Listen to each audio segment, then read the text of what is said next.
Do you ever notice that when your parents come to visit you, they do the same things that they did at their home? They just do them in your home. My name is Agita G. Thomas, also known as Rod. Hey Dad, what you doing? Watching my favorite, Sanford and Son. Sanford and Son. When did this show debut? It debuted in 1972, but this is an episode from the later 70s. Ah. My name is Marsha Parham Thomas. But I'm like, I can't deal, I cannot deal, light and darkness can't live in the same place. Catching up on the hot goss in Athens, Georgia. I'm Amber's mother. Amber was 9 pounds, 3 ounces, my first baby. I was so excited. I bet Amber's theme song coming out was, I'm coming out. I want the world to know. I want to let it show. I recall one day we have another son by the name of Aaron, and we had talked all day about, today we got to go run some errands. We got to to do a lot of things. And as we begin to run errands, and we were like, wow, we're about almost finished running and completing our errands. And Amber simply asked the question, now that means we can go run some Ambers. Benjamin James Wallen. Well, when I first met Ben, I actually thought he was the cutest, nerdiest, avid reader. He was... Woo, Benjamin! Yes! You next, Marsha Thomas? So you standing up on the bottom right now? Oh my gosh. Wait, hold on. Oh my goodness gracious. Hold up, I got it. No, I don't got Here you it. go, you need this hand. I'm serious. You need this to lift that leg up. But Benjamin is the yin to Amber's yang. And he's a very nice guy. They seem very intelligent and seem like the perfect fit for my daughter Amber. He is the relaxed person to her anxiety. He's the no sense of urgency to her wanting to be on time for everything or ahead of time. They just make a great couple because opposites actually do attract and they make it work.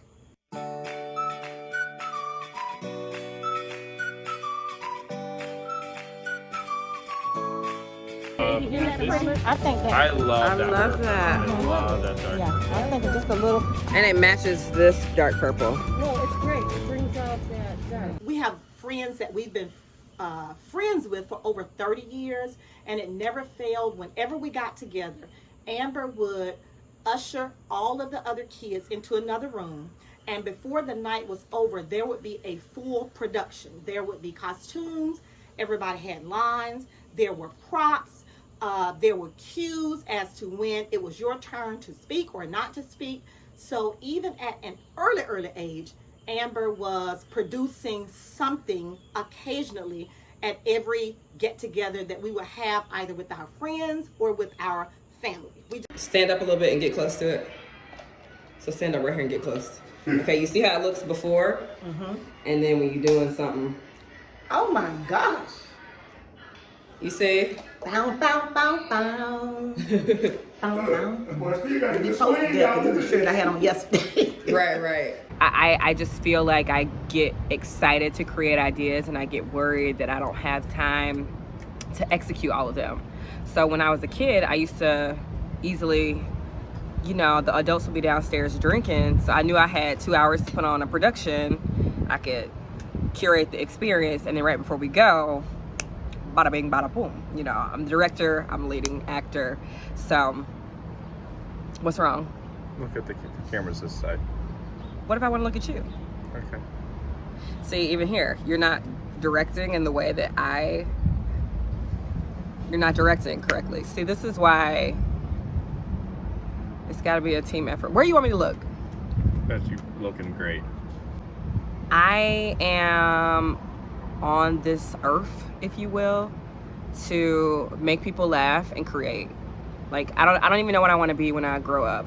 which, what does that even mean? I'm fucking 30 now, so I'm pretty much grown.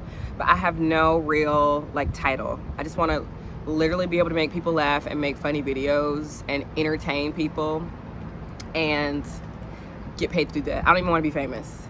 That's why I feel like I'm such a foodie, because I feel there's this like unspoken like artist to artist. I get excited seeing other people passionate about their job and like taking something simple like a noodle and a truffle and creating something just like magical out of that. And you're urgent with it too, because like this table is right here. They only get one tasting experience, and you got to get this right chemically. You know, Kurt Cobain, he had this line. Yes, the Kurt Cobain. He has this line where he's like, and we all just entertain us. I disagree with that. We're not all entertainers. Let me tell y'all something about the desserts we got here. Ben, what's this one again? The amber? That's a amber butterscotch. Amber. And this is, you have a charcoal ice cream there. It literally looks like an ancient artifact, like a moon. It looks like an asteroid that fell from the planet. She's a go-getter. I mean, she sees something, she goes for it. You know, I love that about her. These are the things that I truly love about Amber.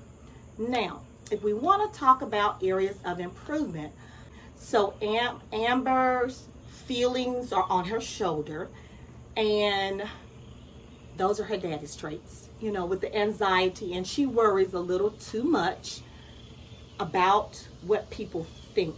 And I think that the one thing that Benjamin and I really have in common, we don't care what people think. I mean, I said what I said. We don't care. Life's too short. So if I were to say an area that Amber could possibly improve upon, of course she's perfect and I'm her mother, it would be those things. Impatience, anxiety. Are you anxious? Do you have anxiety? Yes.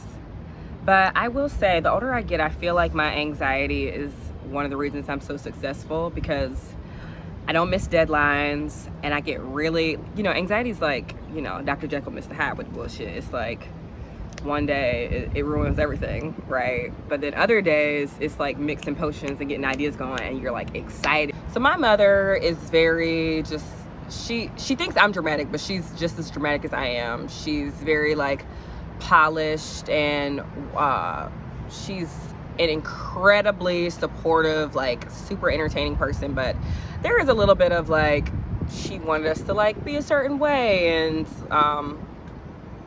you know, so I think a lot of my anxiety comes from like, I want to make our family look good. I want my mom to always be proud of me. Like, I think everybody wants their parent to be very proud of them. So, and then my dad, who I get all of my anxiety from, he's great, he's funny, but he's definitely very like, if something doesn't go according to the schedule, he's like, what we doing? Where we going? That's his voice. What time we have our next appointment? We got dinner at 5. What time? Look at that. It's like 1:37.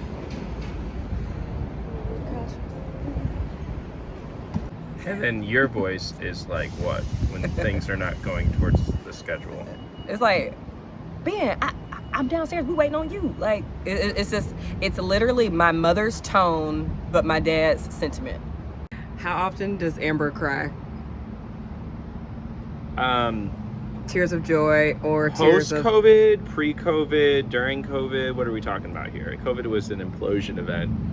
I would say during COVID, it was like a once a week type of thing. I think we've got it down to every other week. Yeah. And what do you have to do when she cries? It's like either get her some food, give her some hugs. Is that what you signed up to do? Yeah, I like hugging you. I like eating out. I like eating you. I like eating food with you. That's it. That's the term I'm looking for. When Amber was about 3 years old, her brother would have been 1. And one night we heard the baby crying in the crib. So we go in to see what's going on with Aaron. Well, to our amazement, Amber had actually beat us to the crib and had proceeded to change his diaper. And we're like, Amber, what are you doing? And she looked at us with the utmost confidence and says, I'm changing his diaper. And so we didn't want to hurt her feelings because, you know, even then she had initiative. We just said, oh, thank you for starting this process for us, but we'll take it from here. And so she reluctantly moved back so we could truly change the baby before poop got everywhere in the bed. Amber was a great child, very inquisitive, very mannerable. Oh, you know, I just tell her lies, say everything's gonna be okay, I got you, you know, this will pass. And I don't know if that's true. You know, I don't know if it's passed. I don't know if everything's okay. But it's the lie with the tone of voice that gets her through it.